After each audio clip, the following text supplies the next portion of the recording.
Beer சொந்தங்களுக்கு வணக்கம். இன்னைக்கு நேர்காணல நம்ம இருப்பவர் அரசியல் விமர்சகர் திரு தேவப்பிரியா அவர்கள். நான் வணக்கம். வணக்கம். இந்த டாஸ்மாக் ஊழல் வழக்குல ஒவ்வொரு நாளும் ஒவ்வொரு நியூஸ் வந்துகிட்டே இருக்கு. அதுல பாத்தீங்கன்னா இப்ப ரத்தீஷ் அப்படிங்கிறவருக்கு லுக் அவுட் நோட்டீஸ் கொடுத்துருக்காங்க. இதே தான் நம்ம பார்த்துருப்போம். திரு ஏவாவேலு அவர்களுக்கும் லுக் அவுட் நோட்டீஸ் கொடுத்து அதுக்கப்புறம் தள்ளுபடியே ஆயிடுச்சு. யார் இந்த ரத்தீஷ்? ஏன் இவருக்கு லுக் அவுட் நோட்டீஸ் தரணும்?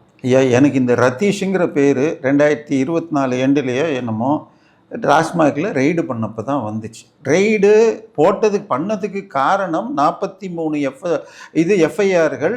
அதிமுக ஆட்சியில் ஒரு 34, ஒரு 7 திமுக ஆட்சின்னாங்க. அதில் திமுக ஆட்சியில் விழுப்புரம் பக்கத்தில் ஜானகிபுரங்கிற ஒரு கடையில் 7 லட்சம் ரூபாய்க்கு சரக்கு கணக்கில் இல்லாமல் டாஸ்மாக் கோடவுன்லேருந்து வராமல் வேற எப்படியோ வந்த மாதிரி இருந்த அடிஷ்னல் பாட்டில், இன்னொரு 6.5 லட்சம் ரூபாய் கேஷ். அப்போ ஒரு கடையில் 13 லட்சம் ரூபாய் ஒரு நாளைக்கு இருந்தால் 5500 கடைக்கு எவ்வளவு? 2 நாள் கணக்கா? ஒரு நாள் கணக்குன்னா 3 × 350 போட்டுக்கோங்க. வருஷத்துக்கு 355 நாள் ஒர்க் பண்ணுறது டாஸ்மாக். திருவள்ளுவர் நாள், காந்தி ஜெயந்தி, இந்த மாதிரி மொத்தமே 5-6 நாள் தான் லீவ். அப்படி இருக்கிறப்போ இது மாதிரி ஒரு 2-3 கடையை தவிர 10 ரூபா வாங்குறது, இந்த மாதிரி இந்த எஃப்ஐஆர் தான். அப்படி இருக்கிறப்ப டாஸ்மாக் ஹெட் ஆஃபீஸில் போய் ரெய்டு பண்ணீங்க. அதுக்கப்புறம் டாஸ்மாக் எம்டி வீட்டுக்கு போனாங்க.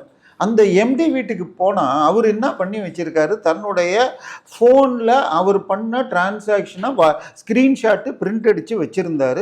அதில் ஒரு தம்பி அனுப்புகிறாரு, ஐயா நீங்கள் இந்த கம்பெனியிலேருந்து தான் இவ்வளோ இந்த மாதம் வாங்கணும். அவர் சொன்ன அந்த கம்பெனி என்ரிக்கா விஸ்கி வாங்குங்கோ. அந்த என்ரிக்கா சரக்குலெல்லாம் ரெக்டிஃபைடு ஸ்பிரிட்டு அதிகமாக இருக்குன்னு முந்தா நேற்றுக்கு தடை பண்ணாங்க. நேற்றுக்கு தடை கொடுத்துருக்காங்க. அதுக்கு பின்னால் எந்த ரெட்டி இருக்காருன்னு நமக்கு தெரியாதுங்கோ. சரியா? அடுத்தது இன்னொரு இந்த வாரம், இந்த மாதம் பார் டெண்டரை நடத்த வேண்டாம். இதுக்கெல்லாம் அவர் என்ன பதில் கொடுத்தாரு? ஓகே தம்பி சார் அப்படின்னு போட்டார். ஸோ தம்பி சார் என்ற ஒரு புதிய திராவிட நெருக்கமோ செந்தில் பாலாஜி, அதாவது போன ஆட்சி வர்றதுக்கு முன்னாடி, அதிமுகவுக்கு முன்னாடி நம்ம டாஸ்மாக் கடை பக்கத்துலேயே இன்னொரு சின்ன கடை இருக்கும். உள்ளுக்குள்ளேருந்து வருவாங்க, அப்படி ஒரு திராவிட வாடை வரும். அதுக்கு பேர் பாரும்பாங்க. இந்த பார் எல்லாம் கட்சிக்காரர்கள் நடத்துவார்கள், சம்பாதிப்பாங்க. ஆனால் திமுக உடனே இந்த பார் சம்பாதிக்கிறதையும் கட்சிக்காரன் கூடாதுன்னு மாப்பிள்ளை சாரும் டாஸ்மாக் ஸ்பெஷாலிட்டி நபர் திரு செந்தில் பாலாஜியும் சேர்ந்து கரூர் கேங்குன்னு ஒன்று உருவாக்கி அவங்க டம்மி பேரில் பாரை எடுத்து அத்தனை கலெக்ஷனையும் பண்ணிட்டாங்க. ஆனால் அரசாங்க செலவில் அவரை ஒரு 2 மாதம் 458 நாட்கள் புழலில் வச்சப்போ அந்த கரூர் கேங்கை நடத்துவதற்காக உதயநிதி தரப்பிலிருந்து இறக்கப்பட்டது 3 தம்பிங்க. ஒரு தம்பி ஆகாஷ் பாஸ்கரன், அவர் ரொம்ப நல்லவர். அவர் மு.க. ஸ்டாலினுடைய அண்ணன் குடும்பத்தில் சம்பந்திய இப்போ மாப்பிள்ளை பொண்ணு எடுத்திருக்காரு. ஆனால் அந்த குடும்பத்தோட சொத்து மதிப்பே 10-20 கோடி கூட வராது. இவர் ஒரே நேரத்தில் 500 கோடிக்கு மேலே படம் எடுத்தார். இட்லி கடைன்னு ஒன்று வந்தது, அந்த இட்லி வேகாமையே போச்சு. அதுக்கப்புறம் பராசக்தின்னு ஒரு படம் எடுத்து அதில் டேக்லைனு வேற போட்டாங்க, தீ பரவட்டும்னு. அந்த தீ பரவட்டுங்கிற வார்த்தை CN அண்ணாதுரை என்ற அந்த மனிதர் பெரிய புராணத்தையும் கம்பராமாயணத்தையும் கொளுத்தணுங்கிறதுக்கு இருந்தது. இந்தி எதிர்ப்புக்காக சொன்ன வார்த்தை இல்லை. கம்பராமாயணத்தையும் பெரிய புராணத்தையும் இழிவு செய்து பேசிய அந்த கொடூரர். அதுக்காகத்தான் அவருக்கு கேன்சர் வந்தது என்று கிருபானந்த வாரியார் சொன்னதற்கு அவர் வீட்டை தாக்கவும் முயன்றாருங்கிறத RS பாரதியை ரெக்கார்ட் பண்ணியிருப்பார் சமீபத்தில். ஸோ அந்த படங்க இப்போ சமீபத்தில் கூட என்ன முரளி, இதயம் முரளின்னது ஒரு படம். ஸோ 500 கோடி ரூபாய்க்கு தயாரித்தார். அவர் 2021 தேர்தலில் வெறும் அசிஸ்டன்ட் டைரக்டராக இருந்தார். அசிஸ்டன்ட் டைரக்டர் பாதி பேர் சம்பளமே கொடுக்க மாட்டாங்க. அந்த எலெக்ஷன் அப்போ அவரோட வீட்டில் ஒரு 4.5 கோடி கேஷு பறக்கும் படை பிடிச்சிச்சு. ஸோ அவர் யாருன்னு சொன்னால் நம்ம தொடர்பு போக போக தலைமை குடும்பத்துக்கே போகுதோ இருங்க. அவர் யாருன்னு சொன்னால் நம்ம தலைவர் ஆஸ்கார் புகழ், அழுகை புகழ் அவருடைய சொந்தக்காரர். ஆஸ்கார் புகழ் வேளச்சேரியில் வீடு இருந்தப்போ பக்கத்து வீட்டில் இருந்த தம்பி தான் இந்த ரத்தீஷ் தம்பி. அவருடைய அண்ணன் ஒரு IPS ஆஃபீஸர். ஸோ இந்த ரத்தீஷ் தம்பி, இது இல்லாமல் இன்னொரு தம்பி ஜூஜுன்னு ஒருத்தர், அவர் ரொம்ப நல்லவர். 2019-20 ஹீரோ ஸ்கூட்டரில் போனவர் எனக்கு 250 கோடிக்கு வாட்ச் இருக்குன்னு இன்ஸ்டாவில் அவரே ஜூஜு கலெக்ஷன்னு போட்டவர். இந்த தம்பியில் இந்த ரத்தீஷ் தம்பி பேரை எஃப்ஐஆரில் போட்டிருக்காங்க. ஏன்னா இவரையும் ஆகாஷ் பாஸ்கரையும் ஈடி அப்போவே வீட்டுக்கு போணுச்சு. அந்த வீடு ஒன்று இருக்குது எங்கெங்க, இந்த பீச் சாந்தோம் ரோட்டில். அப்படி பீச் மேல் மாடியிலேருந்து பார்த்தா பீச் தெரியும். அங்கே அடுத்த மாதம் எந்த படம் எடுக்கலாம், யாரை ஹீரோயினை போடலாம் அப்படின்னு சொல்லிட்டு நம்ம இந்த 1-2 பெரிய நம்பருடைய நடிகையின் கணவர், அதுக்கப்புறம் இன்னும் சில பேர் எல்லாம் சேர்ந்து மாதத்துக்கு 2 பார்ட்டி வைப்பாங்களாம். அங்கு அழைக்கப்படும் நடிகைகளுக்கெல்லாம் ரொம்ப எளிமையாக 35-40 லட்சம் ரூபாய்க்கு கிஃப்ட் கொடுப்பாங்களாம். ஸோ அதில் கலந்துக்கிறவங்க தான் இந்த ரத்தீஷ் ரத்னவேலு. ஆனால் இவங்கெல்லாம் என்ன பேப்பர்லலாம் என்ன போடுறாங்க, செந்தில் பாலாஜி நண்பர், இல்லாட்டி ஐபிஎஸ் ஆஃபீஸர் தம்பி அப்படிங்கிறாங்க. தெளிவாக இவர் உதயனுடைய தம்பி சார், உள்வட்டத்தை சேர்ந்தவர். ஸோ இவர் போன மாதமே 40 நாள் முன்னாடியே வெளிநாட்டுக்கு போயிட்டார். போன முறை ஆகாஷ் பாஸ்கர் ரத்தீஷ் சார் வீட்டுக்கு போனவன் இது நம்ம டாஸ்மாக் திராவிட பானமா அல்லது திராட்சை ரசமா அந்த கம்பெனி எம்டி வீட்டுக்கு போன உடனே இவங்க வீட்டுக்கு வருவாங்கன்னு தெரிஞ்ச உடனே ஒரு சார்ட்டர்ட் ஃப்ளைட்டை வச்சு அவங்கள வெளிநாட்டுக்கு ஒரு பெரிய ஹேஷிய இது கட்டுமான நிறுவனர் கூட்டி போனால் நாங்கள் இப்போ 30 நாளைக்கு முன்னாடி போயிட்டார். இத்தனை நாள் வராமல் நம்மை போன்றவர்கள் இதில் டிவியில் எழுப்ப இப்பொழுது லுக் அவுட் நோட்டீஸ் போட்டிருக்கு. அந்த டாஸ்மாக் எம்டியும் தலைமறைவு எனப்படுகிறது. போன வாரம் அவர் ஒரு நாள் தலைமைச் செயலகம் வந்து சீஃப் செக்ரட்டரியை சந்தித்ததாகவும் பத்திரிகையாளரிடையே ஒரு தகவல் இருக்கிறது. சார் இவங்களை எல்லாம் பிடிச்சி பண்ணா, ஏன்னா இந்த பட்ஜெட்டில் கூட என்ன சொல்லியிருக்காங்க, டாஸ்மாகில் 5000 கோடி அதிகம் வருமானம். ஏற்கனவே 2 தடவை 2000 கோடி வரி ஏற்றியாச்சு. நம்ம மக்கள் இன்னும் கொஞ்சம் அதிகம் குடிச்சா வந்துடும். ஆனால் உண்மையான வெள்ளை பேப்பர் வெளியிட்ட பிடிஆர் சொன்னதுபடியாக டாஸ்மாகில் கணக்கில் வர்றது 50,000 கோடி, கணக்கில் வராமல் திராவிட உடன்பிறப்புகள் பாக்கெட்டுக்கு போகிறது 75,000 கோடி. அதை மீட்கும் வேலை நடக்கணும். அது தமிழக கஜானாவில் சேர்ந்தால் கடனை அடைக்க முடியும், இவர் சொன்ன திட்டங்களை செய்ய முடியும். ஸோ உதயநிதி சாருடைய தம்பி சாரான ரத்தீஷை உடனடியாக பிடிக்கணும். அதே மாதிரி இவரையும் பிடிக்கணும். நம்ம ஐஏஎஸ் அதிகாரி விசாகனை பிடிக்கணும். அந்த நேரத்தில் அந்த அலுவலகத்தில் இருந்த 6 கம்ப்யூட்டர்கள், 4 லேப்டாப்புகள், ஒவ்வொருத்தருக்கும் 2 மொபைல், ஒரு ஆப்பிள் ஃபோனு, ஒரு சாம்சங் ஃபோனு, ஒரு டேப்லெட்டுன்னு கிட்டத்தட்ட 11 மொபைல் எக்யூப்மெண்ட்ஸ், இது எல்லாம் இடி பேக்கப் பண்ணி எடுத்துகிட்டு போயிருக்காங்க. ஒரு நாள் அலுவலகத்துலேருந்து ரத்தீஷ் இல்லை டாஸ்மாக் அலுவலகத்துலேருந்து. ஸோ இல்லை அங்கே வந்து போகலை, சீல் வச்சாங்க. அதன் பிறகு ஓப்பன் பண்ணிட்டாங்க ஆகாஷ் பாஸ்கரன் வீட்டில். ஸோ இதை இப்போ எஃப்ஐஆர் போட்டாச்சு. இன்னொரு பக்கம் விஜய் ஆட்சி வந்த பிறகு இதையெல்லாம் எதிர்த்து போன ஆட்சியில் ஸ்டே வாங்கி இருந்ததையும் வித்ட்ரா பண்ணிட்டாங்க. இந்த எஃப்ஐஆர் போட்டதுனால இடியும் வேகமாக உள்ளே இறங்கணும். நேற்றைய தினம் சட்டமன்றம் பார்த்தீங்களா? இல்லை, அதுக்கு முன்னாடி இந்த சட்டமன்றத்துக்கு போகிறதுக்கு முன்னாடி 100 நாள் தாவேக்கா வந்து சொல்றதே என்னன்னா ஊழல் இல்லாத ஆட்சி தான். அது கிட்டத்தட்ட எல்லா பேரும் பேசுறது ஊழல் இல்லைப்பா, இவங்க வந்து எல்லாம் பயப்படுறாங்க, விஜய் அரசு வந்ததுலேருந்து எல்லாம் பயப்படுறாங்க. ஆனால் இப்போ அவரோட துறையிலேயே ஊழல் நடந்ததா செய்தி வருது. இது டெல்லி பாஜகவில் செய்தியாளர் சந்திப்பு வச்சு சொல்கிறாங்க. அவரோட அலுவலகம் 90% முடிவடைஞ்சு மீதி 10% இன்னொருத்தவங்களுக்கு டெண்டர் கொடுத்ததுல ஒரு பெரிய முறைகேடு இருக்குது அப்படின்னு சொல்லிட்டு இப்போ பாஜக கையில் எடுத்திருக்காங்க. இல்லை, டெண்டரையே விடாமல் வேலையை கொடுத்துருக்காங்க. வேலை முடிஞ்சிருக்கு. இப்போ டெண்டர் போட்டு ரெகுலரைஸ் பண்ண பார்க்குறாங்கன்னு வச்சுக்கோங்க. புதுசாக கொடுக்கறத விட பெரும்பாலும் நடந்திருக்கா நடக்கலையா? இல்லை, அதாவது ஒரு அரசாங்க வேலையை கொடுக்கணும்னா டெண்டர் போடணும். அதுவும் 1 லட்சம் ரூபாய்க்கு மேலே இருந்தால் ஆன்லைன் டெண்டர் போடணும். அமௌண்ட்டுக்கு ஏற்ற மாதிரி 10 லட்சம் வரைக்கும் இருந்தால் 3 நாள், 10 லட்சத்துலேருந்து 50 லட்சம்னா 1 வாரம், இதுக்கு மேலே போனால் 30 நாள், எப்படி டைம் கொடுக்கணும். ஏன்னா அவங்க வந்து இதுலேயும் என்ன பண்ணாங்க, திமுக காலத்தில் டெண்டரில் நீங்கள் அந்த சைட்டில் வந்து சைட்டை பார்த்துட்டு தான் கொட்டேஷன் கொடுக்குறீங்கன்னு அங்கே சைட் இன்ஜினியர்கிட்ட கையெழுத்து வாங்கினா அவர் இருக்கவே மாட்டார். அந்த எத்தனை நாளைக்கு டைமோ அந்த நாள் இருக்க மாட்டார். ஸோ ஏற்கனவே யாருக்கு கொடுக்கணும் அவங்களுக்கு கொடுப்பாங்க. இன்னும் சென்னை கமிஷனராக அப்பொழுது இருந்த காலத்தில் திரு சேகர் பாபு வேலையை முடிச்சுட்டு கமிஷனர் ஆக இருந்த அன்றைய குமரகுருபரன் அவர்கள் டெண்டர் போட்டதுக்கப்புறம் அப்ளிகேஷன் வாங்கினா இல்லைப்பா இந்த வேலை முடிஞ்சுதுன்னாங்க. ஸோ இது மாதிரி பண்ணுவாங்க. ஒரு பேச்சுக்கு அர்ஜென்ட்டாக இந்த ரூம் மாதிரி ஒன்று கட்டணும் அப்படின்னா ஒரு கட்டுறதுக்கு எவ்வளோ ஆகும்னு என்ன கேட்குறீங்க? ஒரு பேச்சுக்கு நீங்கள் இன்ஜினியர் தான், நான் சொல்கிறேன் 2500 3000 ரூபா ஆகுது. சரி, யாரோ தெரிஞ்ச ஒரு இன்ஜினியர் கட்டித்தரேன்னா கொடுக்கலாம். ஆனால் அரசாங்க பணினா டெண்டர் போட்டு செஞ்சுருக்கணும். அடுத்தது மக்கள் காசில் இப்படி செலவு பண்ணுறது ரைட்டா? 2 காரணம் சொல்கிறாங்க. இன்றைக்கி அலுவலக நடைமுறை மாறிடுச்சு. முன்னாடி ஒரு ரவுண்ட் டேபிளில் போட்டு பேசிகிட்டு இருந்தது போக இன்னைக்கு பவர் பாயிண்ட்டு ஆன்லைன் மீட்டிங் பண்ணுறப்ப பெரிய ஸ்கிரீன்ஸ் வேணும். அதற்கு தலைமை செயலகமே மாற்ற போறதா செய்திகள் வருது. இல்லை, அதற்கு இப்பொழுது அவருடைய அலுவலகம் இதில் பீச் ரோடில் இருக்கிற 10 மாடி அந்த பில்டிங்கில் 10வது மாடியில் வச்சால் அதை கிழக்கை ஃபேஸ் பண்ணுவதால் அது இவருடைய தசாபுத்தியை அதிகரிக்கும்னு சொல்லி முதல்ல ஒருத்தர அரசாங்க இதுவாக போட்டாங்க. அப்புறம் நீக்கிட்டாங்க. ஓசிசோரி வீரமணி சொன்னார்னு நீக்கிட்டாங்க. அவர் சொல்லியிருக்காராம். அதனால இப்போ அது ஒரு காரணம். இன்னொன்று வசதி மாற்றுறது வந்துங்கிறது அவங்களுக்கு உரிமை இருக்கிறது. ஆனால் டெண்டர் போட்டு ஒழுங்காக பண்ணியிருக்கணும். 5.5 கோடிக்கு டெண்டர் போட்டு 10 கோடின்னு நேற்று வந்துச்சு, இன்றைக்கி 5.5 கோடின்னு இன்றைக்கி சட்டமன்றத்திலும் எழுப்பியிருக்காரு. இன்னும் டெண்டரே போடலைன்னு பதில் கொடுக்குறாங்க. சார், முறைப்படி செய்யுங்க. உங்கள் மேலே மக்கள் நம்பிக்கை வச்சுருக்காங்க. ஊழல் நடக்கலையான்னு கேட்டால் 2 விதமாக பதில் வருகிறது. ஒன்று தாலுக்கா ஆஃபீஸு, இது ரிஜிஸ்டர் ஆஃபீஸு, லைசன்ஸ் மாற்றுறதுக்கு ஆர்டிஓ ஆஃபீஸ்லாம் போனீங்கன்னா 10க்கு 8 பேர் முன்னெல்லாம் எடுத்து வெயின்னு மிரட்டி பிடுங்குற மாதிரி பிடுங்குவாங்க. இப்போ கொடுக்கறத வாங்கிக்கிறாங்க. ஆனால் உள்ளுக்குள்ளே இருக்கிற புரோக்கர்ஸே ரேட்டை குறைச்சிட்டாங்க. முன்னாடி 1000 ரூபா இருந்தால் தான் எடுக்கணும், இப்போ 400-500 ரூபாய்க்கு நடக்குதுங்கிறாங்க.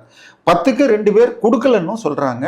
இதில் 2மே மக்கள் ஓரளவுக்கு வரவேற்கிறாங்க. ஆனால் குறைந்தபட்சம் ஒரு 7-8 அமைச்சர்கள், ஒருத்தர் மாமனார் வாங்குறாருன்றாங்க, நம்ம டி நகர் சேர்ந்த அமைச்சர் 2 மாப்பிள்ளைகள் வாங்குறாங்கன்னு வருது, ஒருவருடைய அப்பா வாங்குறாங்கன்னு வருது, ஒருவருடைய கணவர் வாங்குறாங்கன்னு கிட்டத்தட்ட பெயர் போட்ட குறையாக பல பத்திரிகைகளில் வருகிறது. ஊழல்கள் கட்டுப்படுத்தப்பட்டுள்ளது, டிமாண்ட் பண்ணி மிரட்டி வாங்கினது போயிருக்கு அப்படின்னு வேணால் சொல்லலாம். பட் இன்னொன்று, நமக்கு இதுக்கு முன்னாடி இருந்தாங்களே சர்க்காரியா கமிஷனில் ஒன்று போட்டாங்கன்னு சொல்லுவாங்க. அதில் நேரடியாக அந்த வார்த்தை இல்லை, அறிவியல் ரீதியாக செய்வார், அந்த வார்த்தை அதில் இல்லை. ஆனால் அவரே சொன்னார், கருணாநிதி, நான் நெருப்பு போல இருப்பேன் என் ஆட்சியில் யாராவது ஊழல் செஞ்சாலும். கேட்க அவருக்கு சொல்கிறவரே சிரிக்காமல் சொன்னார்னு கைத்தட்டணும். நம்ம ஸ்டாலின் சார் என்ன சொன்னார்? நான் சர்வாதிகாரியாக இருப்பேன் ஊழல் செஞ்சார். அவங்க எப்படி சிரிக்காமல் சொன்னாங்க? இல்லை, எத்தனை ஷாட் எடுத்து தனித்தனியாக பண்ணாங்களே. ஏன்னா அவர் 1 நிமிஷம் வீடியோவில் 28 டேக் இருக்குங்கிறாங்க நம்ம டெக்னீஷியன்ஸ். ஸோ இது மாதிரி இது 3 மாதங்கிறது ஷார்ட். ஸோ மாற்றம் தெரிகிறது. தொடருமா? ஏன்னா இது பார்த்தா என்ரிகா பிராண்டு 11 இது பிராண்ட் பண்ணாங்க, அடுத்த நாளே தடையாகிறதுன்னு வருது. இப்போ நம்ம சட்டமன்ற அந்த விவாதத்துக்கு வருவோம். கிட்டத்தட்ட டிஎம்கே வர்சஸ் டிவிகே மாறிடுச்சா? அதுலேயும் குறிப்பாக காரசாரமாக நடந்தது இந்த போதை ஒழிப்பு. தாவேக அரசு அமைஞ்ச உடனே இந்த சிங்கப்பெண் படை அது மாதிரி ஒரு 3-4 சொன்ன விஷயத்த இந்த போதை ஒழிப்பு முக்கியமான விஷயமா சொன்னாங்க. அதில் மாறி மாறி குற்றச்சாட்டு. இவங்க அந்த கிரிக்கெட் ஸ்டேடியத்தில் ஒரு அமைச்சர் அவர்கள் யூஸ் பண்ணதை இவங்க மேற்கோள் காட்ட, அவங்க அப்போ நீங்கள் செக்கிங் பண்ணாமல் என்னை விட்டீங்களா அப்படின்னு கேட்குறதுக்கு, இவங்க போதை ஒழிப்பில் நாங்கள் சரியா சொன்னது தான் நீங்கள் அவார்டு கொடுத்துருக்கீங்க அப்படின்னு சொல்லிட்டு ஒரு மாறியான குற்றச்சாட்டுகள் வருது. இல்லை, முதலாவதாக நேற்றைக்கு கவன ஈர்ப்பு தீர்மானம் என கோயம்புத்தூரில் ஒரு கல்லூரியில் ஒரு மாணவன் அடித்து கொலை செய்யப்பட்டுள்ளான். அதில் 20 மற்ற மாணவர்கள் இன்வால்வ்டு, 14 பேர் நேற்று வரை கைது. இதை அந்த மாணவன் பர்டிகுலர் கொல்லப்பட்ட மாணவன் அதற்கு ஒரு 10 நாள் முன்னாடி அந்த கேன்டீனில் உணவு சரியில்லைன்னு ஒரு சின்ன சண்டை வர சஸ்பெண்ட் ஆகியிருந்திருக்கிறான். அதை காட்டி இது மாணவர்களுக்குள்ளே நடந்த கோஷ்டி மோதல் அப்படின்னு இவங்க திசை திருப்புறாங்க. ஆக்சுவலாக நடந்ததாக அந்த மாணவருடைய அப்பா என்ன சொல்லியிருக்காருன்னா, ஆமாம் கேன்டீனில் சாப்பாடு நல்லா இல்லைங்கிறத அவன் சொன்னதுக்கு அவன் தண்டிக்கப்பட்டது உண்மை. ஆனால் அவனும் சரி கல்லூரி தரப்பும் சரி ஒரு ரிகன்சிலேஷன் பேசுகிறப்ப ஒரு பேராசிரியர் கூப்பிட்டு என்ன பிரச்சனை உங்களுக்குள்ளெல்லாம் என்னென்னமோ இருக்கேன்னு கேட்க, ஈவன் எங்கே யார் போதை மருந்து கொடுக்கிறார்கள், எந்தெந்த மாணவர்கள் எவ்வளவு கொடுத்து வாங்குறாங்கன்னு லிஸ்ட்டை கொடுத்துட்டான். இந்த லிஸ்ட்டு போலீஸுக்கு போயிடுச்சு. அந்த போலீஸுக்கு போன பிறகு இவன் தான் சொன்னான்னு தெரிஞ்சு அந்த எதிர்கோஷ்டியை சேர்ந்தவர்கள் 20 பேர் ஒரு பையனை அடித்து கொண்டு இருக்காங்க. சரியா? கூட ஒரு மாணவன் ஃப்ரெண்டு இருந்திருக்கிறான், இவன் 10 பேரை சமாளிக்க முடியாதுன்னு அவன் லேசாக அடி வாங்கிட்டு ஒதுங்கி கேமராவில் எடுத்த ஆதாரமும் கிடைச்சிருக்கு. அதனால தான் 14 பேர் கைது. இப்போ இவன் சஸ்பென்ஷனில் இருந்தாலும் போதை பற்றி சொன்னானா இல்லையா, அது கல்லூரி காலேஜுக்கு சொன்னதா இல்லையா? போதைப் பொருள் கல்லூரியில் புழங்குதுன்னா திருவொத்தியூரில் ஒரு பள்ளி மாணவன் +2 படிக்கிற மாணவன் இதே மாதிரி பசங்க அடிக்கிறத சொன்னதுக்காக திருவொத்தியூர் பஸ் ஸ்டாண்ட் அஜாக்ஸ்ன்னு சொல்லுவாங்க, பஸ் ஸ்டாண்ட் பின்னாடி அவனை கொண்டான்னு. இந்த கோயம்புத்தூர் வழக்கில் அரசு சார்பாக 6 லட்சம், தாவேகா எம்எல்ஏ 10 லட்சம் கொடுக்குறார். நம்ம எங்கேயும் மறக்கான ஞாபகம் இல்லை, ஏன்னா அரசுக்கு ஏத்தாப்புல சொல்லக்கூடாதுன்னு அரசாங்கமே 10 லட்சம் கொடுத்தது. சாதாரணமாக 3லேருந்து 5 லட்சம் கொடுப்பாங்க, இவங்க ரேட்டு ஏற்றி 6 லட்சம். அதுக்கப்புறம் தனியாக எம்எல்ஏ 10 லட்சங்கிறது எதுக்குன்னு தெரில. இங்கேயும் திருவொத்தியூர்லேயும் 6 லட்சம் கொடுத்ததாக வருது, கட்சி தனியாக கொடுத்ததை பற்றி செய்தி வரல. பள்ளியில் போதைப் பொருள் இதை தாண்டி கன்னியாகுமரி தக்கலை என்ற ஊரில் பெண்கள் பள்ளி மாணவிகள் சரக்கு அடிக்கும் வீடியோ பரவுது. அது வீட்டிலன்னு முதல்ல அமுக்குனாங்களாம், மீண்டும் வைரலாக அது கிளாஸ் ரூமில் எடுத்ததுன்னு உடனே ஹெச்எம்மை சஸ்பெண்ட் பண்ணியிருக்கலாங்களாம். திராவிட ஹெச்எம்கள் வெற்றி மாடலில் இப்படி இருக்காங்கன்னா இது போன ஆட்சியிலே நடந்தது, தொடர்கிறது. இதை சொல்றப்ப வந்தோடனே குறைக்க முடியாது, இதுல நடவடிக்கை எடுக்கப்படுதா இல்லையான்னு நம்ம இங்க பார்க்கணும். ஐயா, குறைக்க முடியாதுன்னு நினைச்சீங்கன்னா ஜெயலலிதா வந்தால் குறையும்னா என்ன அர்த்தம்னு சொன்னால், ஒரு போலீஸும் அந்த மேல டிஸ்ட்ரிக்ட் கமிஷனர் நம்ம இதுல எந்த ஸ்டேஷன்ல ஏதாவது வந்தா உங்களை தண்ணி இல்லா காட்டுக்க மாட்டுவேன், யார் யாருன்னு உங்களுக்கு தெரிஞ்சாலும் சரி, தெரியலன்னா முன்னாடி இருந்தவரை கேட்டுட்டு 3 நாள்ல அவங்களெல்லாம் வெளியேற்றணும்னு சொல்லி அதை பண்ணுவாங்க. புதிய அரசு இல்ல, இவங்களை பத்தி அவர் சார் அரசு மாத்திரம் தான் சார் புதிய அரசு. செக்ரட்டரி, கமிஷனர், தலைவர் எல்லாம் பழைய ஆளுங்க. எப்படி ஜெயலலிதாவால முடிஞ்சுது சார்? முதல்ல நீங்க செலக்ட் பண்ண டிவிஎஸ்சிக்கு போட்ட டைரக்டர் யாருன்னு தெரியும், திருப்பி அவங்கள மாத்திருக்கீங்க. ஸோ பிரச்சனை நீங்க அந்த உறுதியை அதிகாரிகளிடம் பரப்பவில்லை. இதை விளக்கும் பொழுதுதான் இதோட சேர்த்து என்ன சொன்னாரு, பதில் கொடுக்கறேன்னு சொல்லிட்டு உங்க ஆட்சியில உங்க கட்சியை சேர்ந்த அயலகத்துறையை சேர்ந்தவர் 2000 கோடிக்கு அனுப்பிச்சாரு. அவரு மேல ஒரு எஃப்ஐஆர் கூட தமிழ்நாட்டில் போடல 2 வருஷத்துல. நான் சொல்றேன் 2 வருஷத்துல எஃப்ஐஆர் போடலைங்க. இது ஆட்சி எத்தனை நாள் ஆச்சு? யுகத்தை மாற்றும் ஆட்சி. யுகம்னா என்னன்னு இவங்களுக்கு அர்த்தம் தெரியுமான்னு தெரியல எனக்கு. 100 நாள் ஆச்சுல, நீங்க ஏன் சார் எஃப்ஐஆர் போடல? ஏன்னா நான் ஒரு வாரம் முன்னாடி 36,000 கோடி ரூபாய் மதிப்புள்ள மெத்தபடைமின் கடத்தல் மணிப்பூர்ல பிடிச்ச லாட்டுக்கு 8 இடங்களில் தமிழ்நாட்டில் ரெய்டுக்கு வந்தாங்க. இங்க 2000 கோடி இங்க இருந்து போனதுக்கு என்ன சார் நீங்க 100 நாள்ல என்ன பண்ணிருக்கீங்க? அவங்க போடல, அவங்க போட மாட்டாங்க. மணல் கடத்தல் 4780 கோடிக்கு எஃப்ஐஆர் போடல. சிபிஐக்கு அனுப்பாம கிட்னி வழக்குக்கு இன்னைக்கு வரைக்கும் ஒழுங்கான விசாரணை நடக்கல. பெங்களூர்ல இருந்து கிட்னி வழக்குக்காக தேடினாங்க, அதே திருச்சிக்கு. மகாராஷ்டிராலேருந்து வந்தாங்க, அதே திமுக மணச்சநல்லூர் எம்எல்ஏ காலேஜ் பேர் சொல்லிட்டு தான் எல்லாமே வராங்க. ஆனால் இன்னைக்கு வரைக்கும் நீங்கள் எஃப்ஐஆர் போட்டு பண்ணுவேன்னு சொன்னீங்க, பண்ணீங்களான்னு தெரியாது. இதை எடுத்தப்ப தான் இவங்க ஜாஃபர் சாதிக்கு பேரை எடுத்த உடனே இந்த பக்கம் உடனே நம்ம சின்ன ஊழலாளரா அவர் பேர், அவர் சொல்றாரு நீங்க ஒரு அமைச்சர் ஐபிஎல் மேட்ச்ல பவுடரை தட்டி சாப்பிட்டாரு அப்படின்னாரு. உடனே நான் ஐபிஎல் மேட்ச்ல தான் குழந்தைக்கு கொடுத்தேன், விளக்கம் கொடுத்ததை திருப்பி சொல்றாரு. அப்ப நீங்க தானே ஆட்சியில இருந்தீங்க, ஐபிஎல் மேட்ச்ல ஏன் என்ன பிடிக்கலாம்? ஐயா நீ தான் தகுலைஃப்னு போட்ட வீடியோ போட்டது, என் குழந்தைக்கு உடம்பு சரியில்லைன்னு மாத்திரை கொடுத்தேன்னு நீ போடல. எப்படி நான் அருமையாக டெக்னிக்கலாக பவுடர் பண்ணி அப்படி போடுறேன்னு. ஏன்னா நீங்கள் இந்த ட்ரெயின்லலாம் போட்டால் இப்படி திடீர்னு இப்படின்னு ஏதோ தட்டி சத்தம் வரும், அப்புறம் அப்படின்னு ஏதோ போடுவாங்க, அதுக்கு தம்பாவோ என்னென்னமோ பேர்லாம் சொல்லுவாங்க. அதெல்லாம் அந்த டெக்னிக் தெரிஞ்ச மாதிரி அதில் என்ன சொல்கிறான், யாராவது ஒருத்தர் பேராசிட்டமால் மாத்திரையை இதை வச்சு நீங்கள் மொபைல் கண்ணாடி மேலே வச்சு இதை வச்சு நீங்கள் அதுக்கு பேர் என்ன சொல்கிறது, டெபிட் கார்டை வச்சு உடச்சி காட்டிடுங்க. நிச்சயமாக முடியாது. அப்படி குழந்தைக்கு உடம்பு சரியில்லாத போது யாரும் அந்த மேட்சை பார்க்கறதுக்கு போக மாட்டாங்க. அதை தாண்டி அங்கே பக்கத்தில் அந்த வீடியோவில் குழந்தையும் இல்லை, இவருடைய மனைவியும் இல்லை, இருந்தது வேறொரு தோழி. ஸோ இதில் 2 பக்கமும் சந்தேகம் இருக்குது. இதில் இது வரைக்கும் ஆக்ஷன் எடுக்கலை. அந்த அமைச்சர் எம்எல்ஏவா ஜெயிச்ச 3வது நாள் அவர் வீட்டுக்கு ஒரு 40 லட்சம் ரூபா கார் வந்தது. அவர் அந்த பிராண்டு நேமை எடுத்துட்டு கில்லின்னு வேற புதுசாக மாற்றினார்னு செய்திகள் வருகிறது. ஸோ இது ஆரம்பிச்சிருக்காங்க. நம்ம பிரச்சனை பள்ளிகளில் போதைப் பொருள் இன்னைக்கும் விற்குதா, அதை தடுக்கிறதுக்கு என்ன பண்ணி சார்? போலீஸுக்கு பவர் கொடுத்தா ஒரு டிஸ்ட்ரிக்ட் போலீஸ் எஸ்பிக்கும் இன்னும் 15 நாளில் முழுமையாக தடை செய்யணும்னு வாரம் சொல்லியிருந்தா இன்னைக்கு 15 நாள் முடிஞ்சு போச்சு. அதிகபட்சம் 2 வாரம் நீங்கள் சொல்கிறதெல்லாம் ஏற்றுக்கலாம். அதுக்கு மேலே இது தொடரக்கூடாது. ஸோ இன்னும் இது தொடர்ந்து கொண்டு இருக்குன்னு சொன்னால் 80 வயசு கிழவியே ஒருத்தனை 85 வயசு கிழவி இதெல்லாம் பார்த்த போதையில் இருக்கிறவன், சாதா போதையில் இருக்கிறவன் பண்ண மாட்டான் சார். டாஸ்மாக் சரக்கு அடித்தா மயங்கி தான் விழுவானே தவிர இது மாதிரி திராவிட செயலை செய்ய மாட்டாங்க. சரியா? அதனால இந்த விஷயத்தில் சிறிதும் தயக்கமின்றி அடுத்த தலைமுறை இருக்க வேண்டும் என்றால் போதை தடுக்க வேண்டும், டாஸ்மாக்கையும் கண்ட்ரோல் பண்ணணும். ஆனால் இறுதியான கேள்வியா, அடுத்த கர்நாடக இஷ்யூ நம்ம போன தடவை பேசின மாதிரி அந்த கொலை 3 பேரை கொலை பண்ணதுல இப்ப தனி தீர்மானம்லாம் ஒன்று போட்டிருக்காங்க கர்நாடக அரசை எதிர்த்து.